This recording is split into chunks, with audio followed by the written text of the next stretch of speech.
So people love to ask me if I only married my husband because he was rich.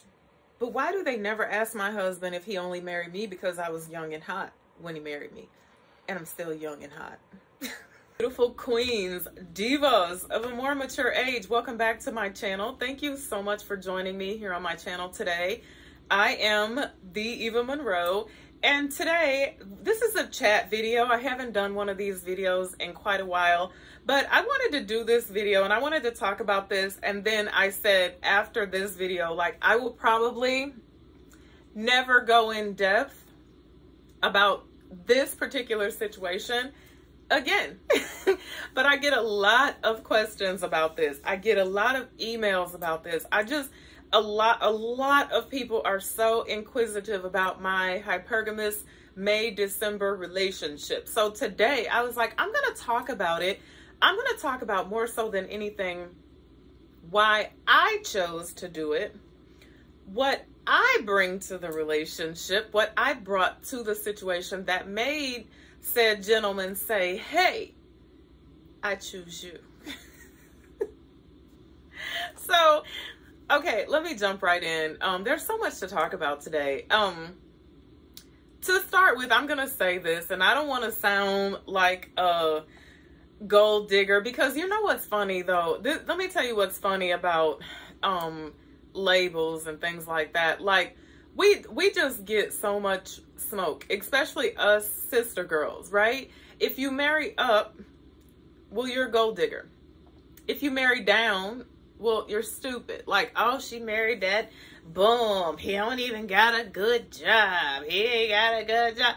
And we get so much smoke for that. And it's funny to me. It's really funny to me when I hear men, especially black men, talk about how we want too much, you know, this, that, and the other. And then they say things like they're going to go over to another country and get a wife where they're going to have to pay the parents a dowry and buy the parents some livestock before they can even take that little young lady out of the country. And it makes no sense to me, but it's like, okay, but you have a problem with a sister girl who is searching for a man who is doing well for himself. I don't really understand it, but it's not for me to understand. And it's not my fight, honestly, because, you know, he put a ring on it. But let me share. I always knew that I would marry well. And I don't mean to sound like a gold digger when I say that, but it was really the criteria for me marrying again, okay? I had been married. I've been married before. And I was married at a young age, and we started from the bottom, and we worked our way up. If you guys are hearing, like, air blowing, it's going to end very soon, I promise. Don't run away. We started from the bottom. We worked our way up. We struggled. You know, we ate top ramen and slept on an air mattress and all that type of stuff. And then we came on up like the Jeffersons. And so I got to a point in my life where I did not want to do that again. Okay. I had, even after getting divorced, I had to start over. I got to this point in my life where I had to completely start over, right? Home, everything, money. I had to build myself back up. And once I built myself back up, I didn't see myself in a situation where there was some building or some creating to be done. I didn't want that for myself. I did not want to be with a man who was currently raising children. I did not want to be with a man who was picking himself up out of a ditch, or who was struggling, and so on and so forth. And so in order for me to say those two words again, it had to be with someone who was okay. You know, he didn't have to be filthy, stinking rich, but he needed to be okay. And he needed to be okay without me. Because when I was I started dating after I got divorced. I met a guy and we started dating. We were dating for like we're probably dating for like 6 months. And he was a father of 2. And that was like, it was previously it was deal breaker for me, right? Because I was like, I don't want no man who got no kids. But I liked him. And we started dating.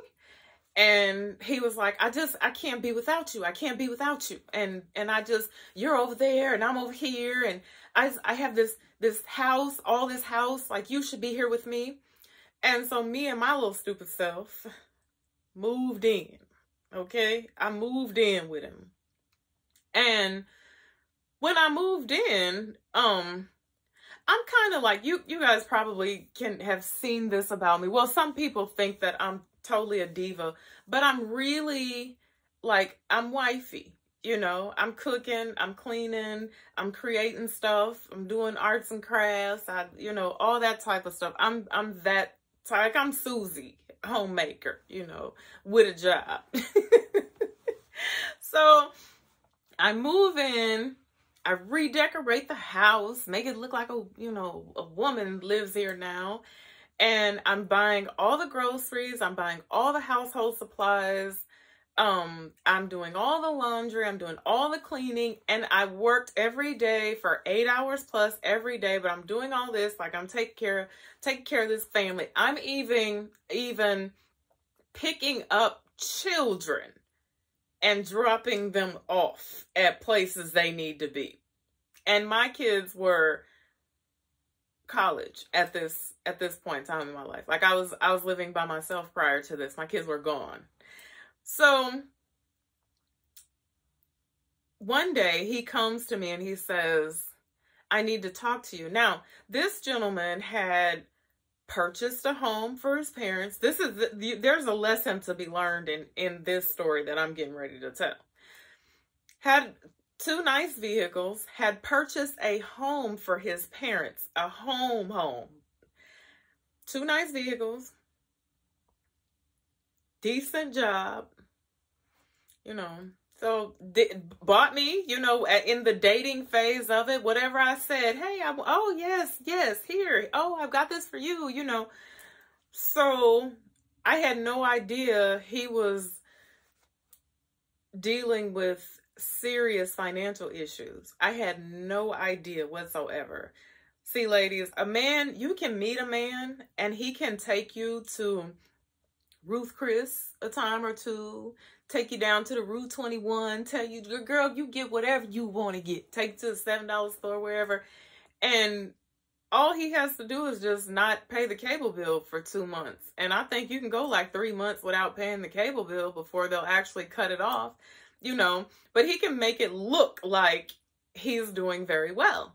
And that was what this gentleman did. So he came to me one day, despite everything I had been doing, and he said, I need to talk to you. We need to sit down and talk. And I said, oh, okay, yeah, what's going on? What's on your mind? Because I'm a communicator. I'm a talker. Anytime a man comes to me and says, I need to talk to you, like I'm all ears.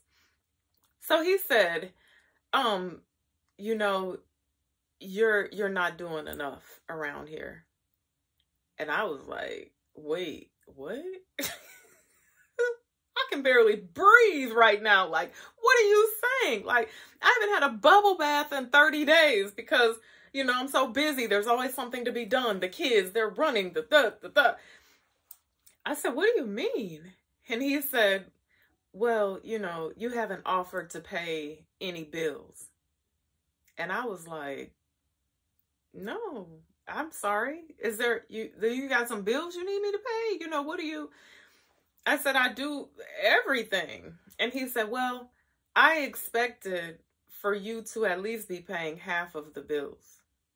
Y'all, when I tell y'all, I looked this gentleman upside his head and I was like half? Like, wait, like you mean like, this is a whole, and if you cut it down the middle, you got the same amount we both got the same amount. That's that type of half, like that? Or you mean like half of 25% half? No, 50%. You want me to pay 50% of your bills. So you are paying your parents' mortgage, Oh, he was paying his parents' car note. Paying your parents' car note. I ain't got no problem with nobody taking care of their parents. The girls were with him like 90% of the time, but he was still paying their mother child support. You drowning, and you gonna take me down with you. I don't think so. I don't think so. So I pack my little bunk and junk and I get to stepping. I ain't paying half of nothing. That's a roommate. If I pay half the bills, I'm running half the show. I'm calling half the shots. I'm going to be home half the time. You going to get half the nookie. I ain't paying half the bills, okay? That's not happening. So I moved out. But that's saying that sometimes we get caught up in these men and we be thinking, oh girl, he got it going on, he got it going. And they be faking. Sometimes they need help too. And they looking for a helper. He was looking for a nanny. He was looking for somebody to pay half the bills. He was looking for, and he had the right idea, but he had the wrong person. So, like I said, I got on about my business. And so after that situation, I got my house. I got in that joker. And my house was every bit of, we'll say 750 square feet. I fixed that house up like it was 30,000 square feet. It was the nicest bachelorette pad you ever seen in your life. I had every space in that house on lock. It was 2 bedrooms and it had a finished attic. The attic was my craft room, my sewing room, and I put a little bed up there just for when I had guests visiting in town. The second bedroom was my walk-in closet. The first bedroom was my master bedroom that was right off of the living room that was all wide open. And I was living my best life. I had a huge yard. All I did was work and garden and do me. Paint my fingernails, take long baths, hang out with my girlfriends, meditate, read, play the music so loud that the neighbors hated me. And I was living my best life. But I knew that a man could not come into my life that was in a certain situation in his own life, and we call ourselves getting together and making a family. I wasn't interested in that. And I said, the only way that I can do this marriage thing again is if I'm going to be comfortable and I'm going to be taken care of. Not so much as kept, but taken care of. I'm not going to have a need. I'm not going to have a want. Instead of paying 50% of something, I would rather pay 100% of something. Because then it's all mine, right? It's not boss around here. It's all mine. I'm by myself. I'm free. I don't have to listen to you snore. You don't slobber on my pillow. I'm paying 100% of the bills. Ain't no 50%. So my husband comes along. Now, I met my husband several years before I actually married him. But when I met him, I was dealing with a guy that was 4 years younger than me. And we were kind of on again, off again, on again, off again, on again. But my thing with my husband was he was too old for me. And so my husband came back around and he said to me one day, he just started calling me again out of the blue. I mean, he would always call me from time to time and say, hey, Eva, how you doing? Checking on you. What's going on? When my father died, he stayed in touch with me. He said, I just want to court you. That's all I want to do. I just want to court you. And I said, okay, I'm open to that. And I was open to it. And so that was exactly what he did. He started courting me and he started to take me out on dates. And we would go out and we would have fun together. We would go to good restaurants and we would eat good food and we would have good laughs and we would just, And so to make a long story short, that year on Christmas, we decided to spend Christmas together. And when we spent Christmas together, we were exchanging all our gifts and stuff, having fun. And he said, oh, I forgot one. And he got a bag. In the bag was a box. In the box, He dropped down on one knee and was like, would you marry me? And I said, yes. Now, when I married my husband, or when people found out that I was actually going to marry my husband, there was a lot of chitter chatter, okay? And the chitter chatter honestly had me feeling some type of way, had me feeling like, well, are they right? You know, because there are some people that to this day that are, I won't say close to me, because people who are close to me don't talk ish on me. But there are some people to this day that don't know that I know what they said verbatim about me marrying my husband. There were some people who were just pissed, okay? And they had a whole lot to say. Oh, he's too old for you. Oh, he's too old for you. Oh, she just married that old man because he got money and this and that and this. And then I said to myself, like, when I was in my 20s, there were some things that I looked for in a relationship, okay? Fireworks. Like, you had to set it off up in this thing. Fireworks. Fun. Fine. Fit. F's.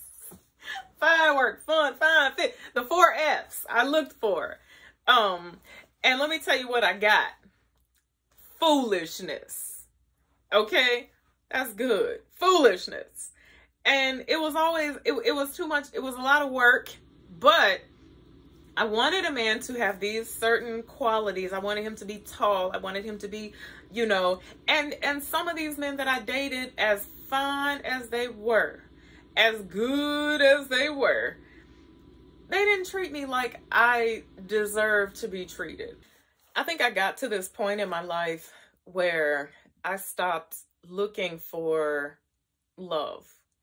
And when I say love, I mean like what my idea of love and marriage was back then. My idea of being married and having a loving relationship with someone was like having butterflies in the pit of your stomach when you hear the garage door opening when they're coming home, and being happy every day, and them being so physically attractive that you could never take your eyes off of them.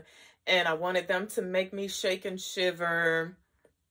And anytime someone came into my life and they did not bring me those things, to include my husband once upon a time, I shut them down because that was what I wanted in my life. Here's the thing. I had an experience in my life, and I don't even know if it's like 100% appropriate for me to talk about this, being that I am married, but it was in the past, you know. And I feel like I need to talk about this. I had an experience in my life with a gentleman that was epic. And it went on for 2 years. And I mean, there was a level of chemistry that cannot even be described. We could not be in each other's presence. We could not be at the restaurant, at the table, eating without disappearing and going and finding a nook or a cranny. And we could not. It was epic. Like, I could never, I experienced these feelings and these, pardon me, orgasms that I had never before in my life experienced. So I wasn't supposed to be in that relationship. Okay, I'm just gonna be honest. I was cheating with this man, but it was, like I said, it was epic, right? Actually, I was cheating with permission, basically. And maybe one day I'll do a video about that. But it was epic. It was just, and once that ended, I could never let that go. Like, I could not, if I was with a man and he didn't make me feel that way, I couldn't get that type of I orgasm, I would be like, I can't deal with you because I'm on a different level. Like I'm like, and so I pushed anybody away. I would not be with anyone who I was not as physically attracted to. I had to look at you and just melt, and you had to be strong, and you had to be all these things. And let me tell you about this thing that I thought about one day with this relationship. I said to myself one day, I said, if this gentleman and I were still together to this day, would we still have that type of chemistry? Would we still be having those type of sessions? Probably not. Because that type of stuff is typically short-lived. Like, it doesn't last forever. Why do you think you see couples out here bringing other people into their bedrooms, trying to, get it back, trying to bring it back, And then I said to myself, I said, there are some women in this world, I know many of them, who have never, ever experienced that. And I did. I can honestly say I did. I can honestly say I have been to the top. I've been to the peak, girl. I've been there. Reason, season, lifetime, right? Would I rather be able to say, man, I've never experienced that. I've never had that type of chemistry with anyone. I've never, or I know what that's all about. I know what that's all about. And that is not meant to last forever. It can't. It can't. Because if you get to that level with somebody, where do you go? Where else do you go? Do you orgasm till you die? You just like... So I had to change what I was looking for. What I thought I wanted and needed in my life was something I already had. I had that, and it was a blessing that I had that, but it was no longer in my life anymore. And guess what? It was a blessing that it was no longer in my life anymore.